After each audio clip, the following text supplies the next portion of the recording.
What's up? What's up, Memphis, Tennessee? It's a beautiful Saturday night here at Ghost River Brewing Company. I'm your boy, Rusty Buckets of the Two Buck Sports Show, Bluff City Media. I got my guy, Kenny Stubblefield, here with me tonight doing the Grizzlies pregame show. Kenny, man, tell the people how beautiful it is. This place, Ghost River Brewing, is one of the most, it's to me, I haven't been down here a lot, right? And so I've been down here twice in the last week, and I love it down here. There is so much room here to just do whatever you want to do. There is a beautiful bar to this way over here that is gorgeous inside there. Another bar right here. There's an outdoor turf area with just so many fun things to do. I mean, it is just an awesome place and an awesome night. I love Ghost River is amazing. Yeah, it's been a phenomenal host for our second watch party this week. We were here Tuesday night, obviously, watching the Grizzlies play the Golden State Warriors. And, Kenny, we couldn't quite get over the hump Tuesday night, which is what brings us back here tonight to face a Dallas Mavericks team. Kenny, trivia time for you real quick. When was the last time the Memphis Grizzlies played the Dallas Mavericks in the playoffs? I'm going to say it was a long time ago. Where were you in the year 2006, the last time the Grizz Mavs played in the playoffs? Where are you at? Man, I think I was still trying to find my way in life. I didn't know what I wanted to do. I didn't know anything about it. But I was watching the Grizzlies. I was a big fan of the Grizzlies, though. Yeah, same. I was wrapping up my freshman year in college, so that's how long ago it was. Yeah. I still had two good knees. And I'm older than you are. I'm definitely older than you. Well, last time we faced this Dallas Mavericks team was 2006, and we got swept by the Mavericks. Kenny, I think we're going to have a different result tonight. We're currently 3-1 this year against Dallas. The one loss was early in the year, back when they still had this guy named Luka Doncic. I don't know if y'all have heard of him, but I hear he's pretty good at the basketballs. Yeah. And then Luka's not walking through that door, and neither is Kyrie. We've got injuries for the Mavericks. Right. But Anthony Davis is back. Derek Lively is back. What do you make of this Mavs team coming into this matchup tonight? Well, we're 3-1 against this Mavericks team, but again, like you've mentioned, we haven't played against Anthony Davis on this Mavericks team. And I do think that there is some history there between Anthony Davis and the Grizzlies, right? It feels like, I won't use the exact phrase that somebody used with me this week about Anthony Davis, but he has, how do we say, he gets excited to see the Grizzlies. He wants to destroy Jaren Jackson every time they play. And so that part is slightly concerning to me, right? Anthony Davis is playing great ball right now. He's back healthy, which that could change in the next 5 minutes with Anthony Davis. You never know. But, yeah, I think this is going to be a much different game than the Golden State Warriors game. You're talking about a Golden State Warriors team that was extremely backcourt heavy. For sure. That all of their offense ran through their two best players, which is Jimmy Butler and obviously Steph Curry. This Dallas team is huge, Rusty. They're huge. They've got big wings. They've got a lot of good post players in AD, Lively, Gafford. They've got PJ Washington. They've got big guys on the wings as well. Dinwiddie's a big guard. This is going to be a much different game, like you said. And Wayno's right in the comments. I think this Mavs team is going to be dead set on stopping Ja Morant. Absolutely. You know, we've made it this far without talking about Ja. The elephant in the room is Ja Morant had a pretty severe ankle sprain, according to Michael Cole and the Memphis Grizzlies today. Right. As we talked about all year in the Ask Dr. Bucket segments, ankle sprains can be really finicky. Remember, Vince was out for damn near 6 months with an ankle sprain. Then you've had Jaren, who's able to come back in a couple of weeks. There's a lot of wiggle room here. And it looks like, shout out Roman in the comments, it looks like Ja is officially playing for the Grizzlies tonight. That's huge for our chances to win. But Kenny, he's going to be hobbled. Ja's not going to be 100%. And Ja at 80% is still better than most NBA players. And so I'm curious how we're going to use him, because the Mavs are not going to let him drive tonight. Yeah, I think Ja's injury is a major storyline in this game. No doubt. Right? Like, how does his body, and I think more importantly, how does he mentally respond to being hobbled? We've seen that all year long, right? With the shoulder injury, Ja's had a tough year, you know, in retrospect for injuries and for just mental health and things he's had going on. And then we get to the playoffs, and as good as that Golden State game was, there's always going to be that cloud, right? That Ja got hurt and was out for about 8-9 minutes of game time. There's no telling what that outcome would have been had John not gotten hurt. And so that's going to be major for us tonight because they are more of a front court team than we faced the other night. Yeah. But they're going to be pesky when it comes to John Morant, keeping him out of the lane. So Absolutely. So for me, we've been watching this Grizzlies team kind of stumble to the finish line, and nobody stumbled harder than Jaren Jackson Jr. And I'm a Trip stan. If you watch any of our shows on Bluff City Media, if it's your first time here, thank you for being here. Click like, subscribe, turn those notifications on so you know when we're going live with our shows. But I stand for Jaren more than anybody. Jaren has got to exercise those AD demons tonight. Yes. Because AD has had his number the entire time that Jaren. We got a mic issue over here. Yeah, AD. Finish your thought. Yeah, AD has had Jaren's number, and Jaren's got to exercise these AD demons. We have AD's kryptonite in John Conchar on the bench. I'm sure he'll come up at some point. But what we need is Jaren to figure it out defensively. Keep both feet on the floor. Yes. Get back in his bag because he is athletic enough to take on Anthony Davis, but we just haven't seen it so far. And let's not forget, I don't know the exact numbers. I think my guy, Sean Coleman, who is the stats guru, to tell us the stats. But the last time that the Grizzlies faced off against Anthony Davis, Zach Edey played a lot against him and was very successful against Anthony Davis. And that was prior to this kind of emergence that we've seen from Zach in the last week, 9 days of the Grizzlies, season. And Zach's just playing different. He's a different player right now. And so I wonder if we'll see, will this be in his second game of his rookie career, of his basketball career with the Grizzlies, will this be a game where Zach Edey is able to exert his dominance, to play the way, as Brevin Knight said on the night court earlier this week, not think basketball, but just play basketball and face off against Anthony Davis like that?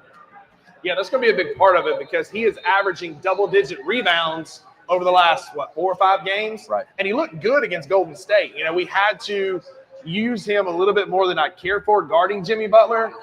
For some reason, we were hiding Jaren on pods in the corner. But so tonight, I want to see Edey more, both feet in the paint, being big, stopping those driving lines for the Dallas guards. And then AD is soft. He's the first NBA player in history made completely of paper mache. Yes.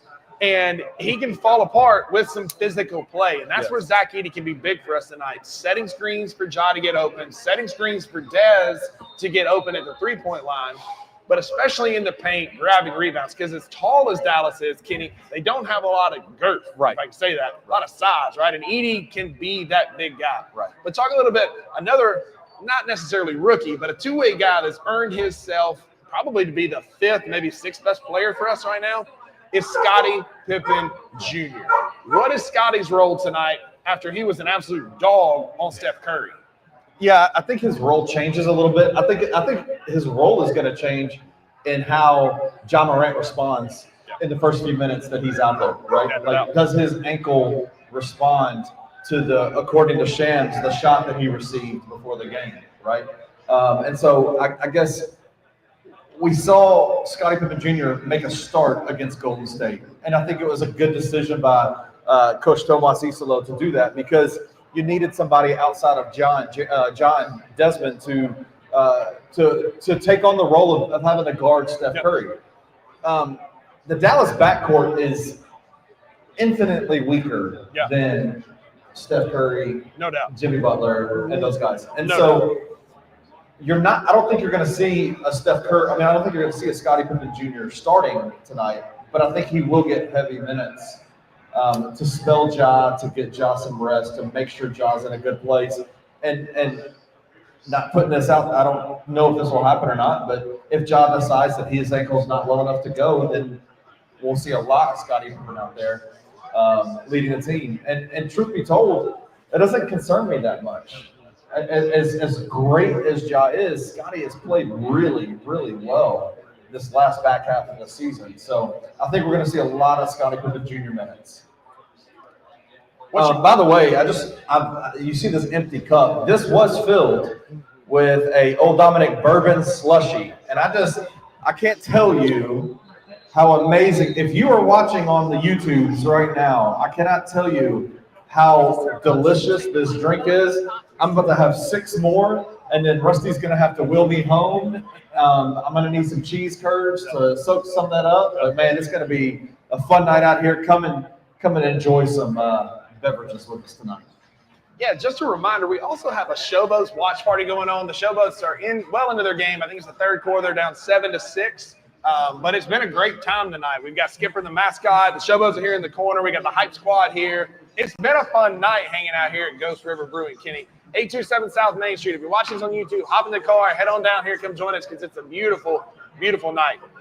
What I would like to see tonight, Kenny, would be Ja. We get such a lead that we don't have to rely on Ja quite as much. I would love to see Ja get some rest because if we win tonight, we're going to have to turn around and play again on Sunday. Right. And Ja could use the rest for that ankle heading into what would be a much more difficult task against SGA in Oklahoma City. So I would love for Pip to get some run tonight, but I'm afraid of what that also means. Yeah.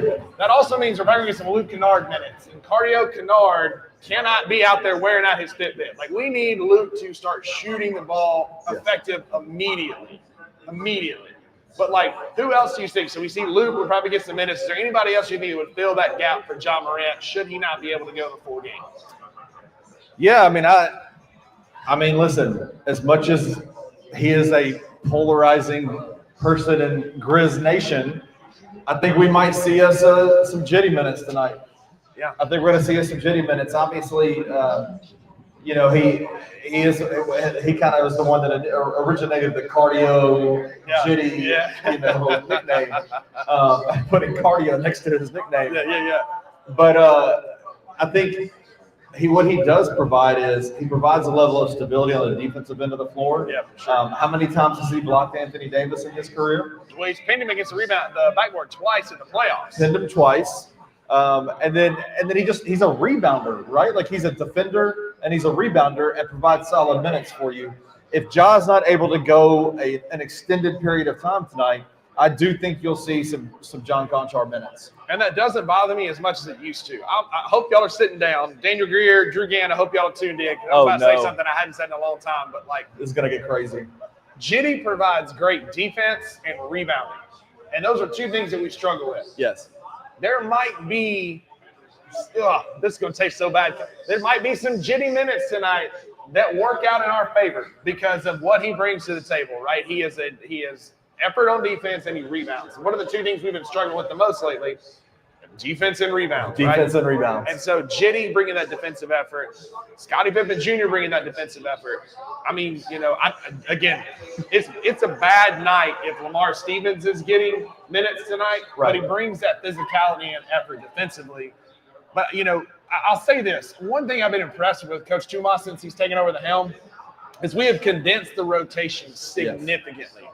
I mean, in the last game, we played 6, maybe 7 guys, consistent minutes, and I love to see that because as much as we want to get up here and talk about Zach Edey and talk about Scottie Pippen Jr. and Lamar Stevens and Jitty and whoever else, it's going to come down to the big three. We were talking about this today in a group chat, and it's going to be it's going to be Dez and Jaren tonight because John's going to be hobbled. He's not going to be 100%. Kenny, we've seen throughout the year where Jaren and Dez will set the table for Ja to take over in the fourth quarter. Who do you think of the other big two, or the other big three, with Ja being out? Is this going to be more of a Desmond game, or does Jaren finally get his head right and bounce back tonight? I don't think we have the option to say one or the other. I think it has to be both. Yeah, no doubt. I think you absolutely have to have Jaren come out and play. Let's call it what it is, pre-Taylor Jenkins firing, right? No doubt. Or whether it's pre-injury, to his ankle. I think that's a big part of it, is that ankle has got him nervous. Yeah. And then you think about it, too, like he has just missed out likely on a massive payday. That's going to get in your head a little bit. I know he's a professional athlete. He should be able to figure it out and play well, but that's going to weigh on you a little bit. And so whatever it has been, we need Jaren to get his head right tonight and stay out of foul trouble because that's what's going to be key for us. Yeah. He has reverted back to a lot of young Jaren, like frustration fouls, and then that gets us as fans frustrated watching that. So Jaren's role tonight is going to be free safety, right? We know that's what it is on defense. And then offensively, he's got to be careful because they're going to be looking to get him in foul trouble with charges. Yes. Jaren has been more of that perimeter big, and this ties back to Zach Edey and how he can help us and be beneficial tonight is by anchoring the lane to let Jaren play how Jaren plays and be free. And I think when Jaren doesn't have to overthink it, that's when we get our best Jaren Jackson Jr. And I think Desmond Bane is going to have a big game too. They just don't have the guards to stop a guy like Desmond Bane. You know, there's just not this. Obviously, with the injury to Kyrie and with Luka obviously not being with the team anymore, their backcourt is depleted, and I could see this being a game, and just like Desmond did against Golden State, play extremely well, extremely efficiently, and I think we're going to see both of them shoulder the load tonight because honestly, both of them have to. Yeah. They have to. Yeah, and so for tonight, do you think Dez is going to be more downhill Dez, or are we going to get more spot-up shooting Dez based on the matchup with Dallas? I honestly don't know if it's the matchup with Dallas that dictates that. I think it's what Ja is doing out there. Is Ja downhill, or is Ja having to facilitate more? Yeah. If Ja is facilitating, we're going to see a ton of downhill Dez pushing the ball up the floor, getting the ball up as fast as he possibly can. If Ja is in a good place, if his ankle is responding well, then I think we'll see a lot of the three-point shooting Dez. Yeah. It just all depends to me on like what Ja's ankle does tonight. That's fair. Speaking of Ja's ankle, we've got Jalen being out with a broken wrist, and so we have a gap at the small forward position. Jalen has played in 74 games this year and been an anchor for us. Shout out to the young rookie. Get well soon, Jalen. It was cool. Did you see him shooting? Yeah, man. I was just about to say, real gym rat type beat. I love it, man. Putting up shots left-handed with that cast on his right hand. It's freaking crazy. So we had Scotty start in his stead last game, right? We shifted Ja to the 2, and Dez would have been the 3 effectively. Who do you think gets to start tonight against the Dallas team who is a bit bigger? Does that become more of a Santi game? Do you think it's Pip again? Like, who do you think is going to be that third starter in the backcourt? PJ Washington plays that small forward position for Dallas Mavericks. I think the matchup that you will see to start the game more than likely will be Santi. Yeah, I like that. And they're going to go big. That means they're going to be a bigger team. Now, does that mean that they're going to be defensively a better team? I don't know, right? Like Santi's not the greatest of defenders. But I think that size does help. And do you see Santi have one of those games where he just explodes and does what he usually, does what we know that he can do? Santi's struggles have just been kind of being inconsistent up and down. You're speaking Wayno's love language for that. Yeah. So, but I think tonight you'll see. I have a sneaking suspicion that Santi Aldama will be top 3 scorer for the Grizzlies tonight. Oh, Kenny with the bold take. So I took Santi last game against Golden State to hit the over at 10.5 points and over 6.5 rebounds, and he finished with 14 points and 8 boards, which is a good Santi night. Yeah. Like, he can go get you 20, 21, but 14 and 8 from Santi Aldama is exactly what you need. And then just don't be like Ryan Gosling on defense, right? Because Gosling was an absolute liability in Remember the Titans. He had to give up his helmet. So Santi does not need to give up that helmet. Don't give up your helmet, bro. Santi needs to figure it out defensively, be in the way enough, because P.J. Washington is at least a guy he can cover, right? P.J. Washington's not this like uber athletic small forward. I mean, he is an NBA player. He's effective. He's effective. P.J. Washington is effective. So we need Santi to figure out a little bit defensively, at least get in the lane and slow him down. But I would like Santi to be in the top 3 in 3-point attempts. Because like Santi can shoot the 3 ball effectively. You'll know early in the game if he's got it or not. Yeah. But if Santi ends up, like, I'll say this, if Santi ends up like 3 for 5 or 4 for 6, I think we're looking at a walk-away win for the Grizzlies. I like that stat because it's not one of your big 3, but it's a very important part of your rotation, right? So those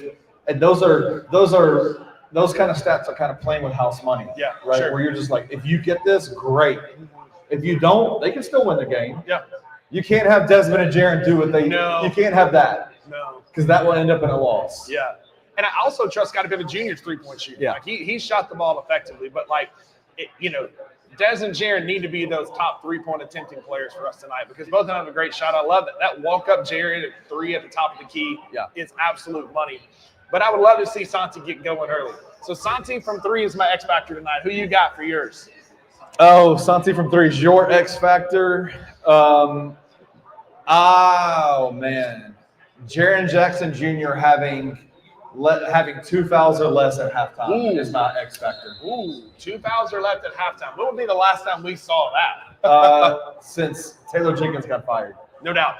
No doubt. And I think a lot of that he's just overthinking it. And you see that a lot in the way that he plays. And right. So, man, yeah, if Jaren can stay out of foul trouble and give us flexibility at the big, right? Because you can run Santi at 4, Jaren at 5, then you can run Jaren at 4 and Edie at 5. Right. If Jaren can keep his head in the game and feet on the ground and stay vertical, then I think that man, if we can get just 2 fouls at halftime, that's a home run for sure. If Jaren does that, Jaren is an extremely effective player when he's on the court. Yep. Because of, when I say effective, I don't just mean that he makes a lot of shots or he gets a lot of rebounds. Yeah. It's the presence that he has out there. It's the presence that he forces teams to respond to him. Yep. And in the NBA basketball world, that's like if you have a player that forces response from the other team, even if the shots don't go in all the time, every time, if he misses a few shots here or there, having somebody that is an impact on what the other team does defensively is a massive deal, and that's Jaren. Yep. And so if Jaren can stay in the game, the most impactful stat line for him will be his minutes. Yeah. Where are his minutes? Yeah, I mean, if you get 39, 40 minutes out of Jaren and you get maybe 3 fouls, I'm good with him fouling some. It's going to happen, and then you can affect the game that way as well. But if he finishes with 3 fouls in 39, 40 minutes, again, I think they're winning the game. This is the Grizzlies win. They're winning the game. Jaren's biggest problem has been between his ears, no doubt. And so speaking between his ears, we finally got rid of a said coach, as we mentioned earlier. What have you thought about the offensive changes that Tomas has made? We're clearly much more of a pick and roll team. Yes. Do you think that has led to some of the success that we have found? Because even though we've lost, we're still finding success by being normal. Because all we've ever asked people, we didn't ask for the Grizzlies to do anything crazy. Just be normal. Like we always do this crazy stuff. We don't play our stars more. Yeah. We have we're surrounded in starter minutes by teams like Charlotte and Portland and Utah who lost on purpose. Yeah. And our starters are only playing minimal amount of minutes. All we asked was to be normal. And look what happened when we got normal. We beat a good Pistons team. We got a win in Miami. We were competitive against teams that were really good. Yes, you can roast me in the comments. Oh, the comments are going nuts. You absolutely. I'm they sure. Lost. And that's fine. That's fine. Y'all can have your opinion. Everybody reserves the right to be wrong. They're just exercising theirs. But, it looks like a better product. Right. And so I think tonight, pick and roll is going to be a big part of it. Maybe not so much for John Moran if he's hobbled, but getting Desmond Bain open for threes or creating lanes for him to get downhill. Bro, NBA, the basketball is such a simple sport, man. Why overcomplicate it? The NBA has been inundated with a bunch of nerds. Analytics nerds. Nerds like Drew Gann. Not drunk Drew Gann, but sober Drew Gann. Exactly, right? Exactly. But Engineer Drew Gann. Engineer Drew Gann. Yeah. But no, I feel like that people who can't play but are really smart try to find ways to reinvent the game. Yep. And I feel like that's what a lot of the issue that the Grizzlies have had on their offensive side of the floor this year is that they adopted an offense that tried to reinvent how to score the basketball. Yeah. When for however many years basketball has been a sport. Basketball has been about maximizing mismatches. And playing your best players. And playing your best players, doing what they're the best at, and maximizing mismatches. Exactly. And that's why you saw the pick and roll offense is so important because it creates mismatches, right? Yeah. Bigs on smalls, smalls on bigs, bigs on it creates mismatches. Yeah. And it's normal. It's normal. It's such a breath of fresh air to watch normal basketball again. And, I think a lot of it, Tomas only had 9 games to get it back in. You're not going to undo, We'll say, TJ was here 6 years. We'll call it 2 years of buffoonery. Bobby Hill looking mug out there. We'll say 2 years of buffoonery to undo. You're not going to undo that in 9 games. Right. But Tomas is showing he is rolling back with the same starting lineup. Breaking news, the Memphis Grizzlies are starting John Morant, Desmond Bane, Scottie Pippen Jr., Jaren Jackson Jr., and Zach Edey. So we were wrong. We were wrong. No, we were just mistaken. We're mistaken. Not wrong. We were just mistaken. I like Pip. Again, he's earned it if anybody has with the way he has played. Oh, absolutely. I'm not mad at it. I thought Santi would give us a better matchup because of size, but Pip's relentless effort on defense is going to be fun to watch tonight. It's going to be fun. Who is Dallas? Let me look that up. I was just about to pull that up. It's interesting to me because it sounds like, does Derek Lively start for them now? Since he's back from injury? So we've got Klay Thompson, Najee Marshall, PJ Washington, Anthony Davis, and Derek Lively. So I kind of dig the Scottie Pippen Jr. Klay Thompson matchup. I forgot about Klay. Honestly, and this is going to sound terrible, I forgot that Klay was on this team until I thought PJ Washington was a starting small forward. It's Klay Thompson. Yeah. I don't like Klay Thompson, so I choose to forget that he even exists in this basketball world. But I like the tenacity that Scottie Pippen Jr. brings, and I think one of the ways that you can impact somebody who's getting older in their age of their career is by speeding them up. Yeah. And Scottie will do that to Klay Thompson. And it worked against Steph Curry to an extent in the last game. Sure, he kind of got his buckets late, but that's what you can do with Klay. Klay is a basket case. Like, he has gone, was it over 8, over 9 in a game, over 10? Like, it was over 10. And so Pippen can influence that kind of change. And so, I don't hate it. Be small, be athletic, be fast. We know we're going to play with tempo. We know we're going to get downhill. So, again, and if anybody's earned those starting minutes, it's Scottie Pippen Jr. Shout out to Scottie Pippen Jr. Just being a dog. He said on a podcast this past week that he's a better offensive player than his dad, and I love the smack talk. Again, a Hall of Famer, Scottie Pippen Sr. Wow. Kenny, we're getting really close to tip-off. Any final thoughts about how the Memphis Grizzlies can win this game tonight? Or I can ask you, let me back up. You and I got engaged in a bit of a Twitter discussion, x.com discussion. If you don't follow us, I'm Buckets_BCM. Yeah.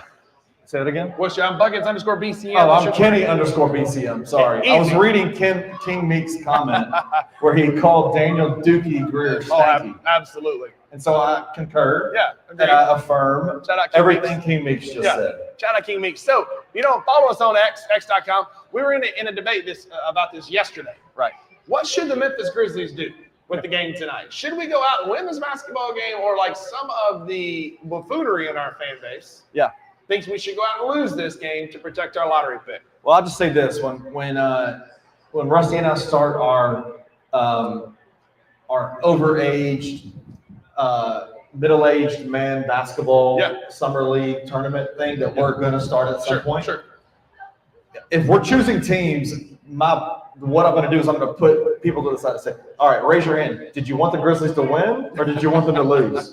And if you wanted them to lose, you're going to this side, and I am picking from the other side. Exactly. Right? You are not a competitor if that's what you want. Nope. If you don't want the Grizzlies to fight like hell and win this game tonight, then, like I said on Twitter this week, I am choosing to revoke your card. And of this idea of beating your chest when you hear, we don't duck smoke. We run up that chimney. We don't bluff. We don't bluff city. Couldn't agree more. You don't get to pound your chest and say for the M. For the M. Which is our playoff slogan this year. Wave your towel for the M. I don't want to hear it. And then say the Grizzlies should lose this game. Should purposely tank this game. Loser mentality against loser mentality. There's a reason that teams like Charlotte and Washington and Utah never get over the hump, because they go out and they perennially tank and lose on purpose, and that's hard to overcome. And the same folks on that side are the ones on X.com saying we need to go get a big free agent or a big trade. And nothing tells me as a Kevin Durant, Devin Booker, that I want to go play for a team that loses on purpose to protect a lottery pick. Yeah. So I understand that the cupboard is thin. We may have mishandled the Marcus Smart trade on the front end and the back end, giving away way too much draft capital and giving away that salary we could have used.